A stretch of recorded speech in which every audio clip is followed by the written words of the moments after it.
Malgré son air austère, Paul Gérin-Lajoie fut l'un des plus modernes et des plus idéalistes des ministres de Jean Lesage.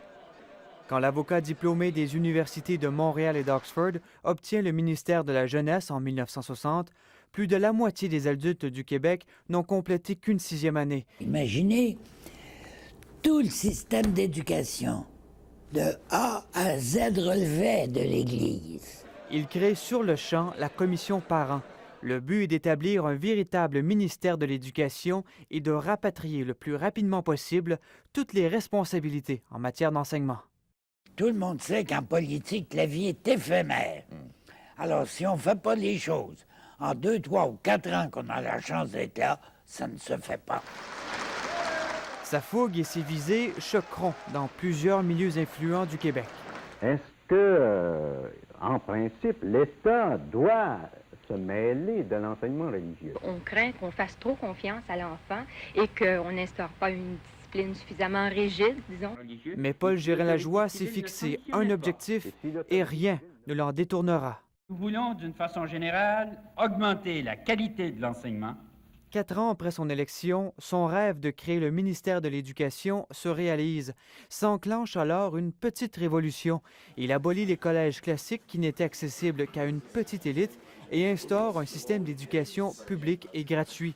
C'est la naissance un peu partout au Québec de la maternelle, des polyvalentes et plus tard des cégeps. Dorénavant, l'éducation est obligatoire jusqu'à 16 ans et un système de prêts et bourses est créé pour les études supérieures.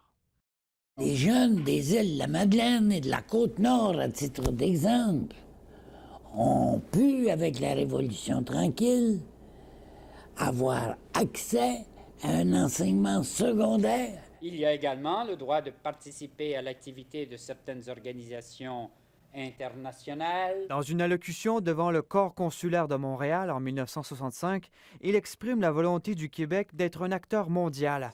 Pierre angulaire des relations internationales de la province, la doctrine Gérin-Lajoie est née, doctrine selon laquelle le Québec peut signer des ententes avec des pays souverains dans ses champs de compétences. Paul Gérin-Lajoie quitte la politique active en 69, mais sa volonté de changer le monde n'est toujours pas assouvie.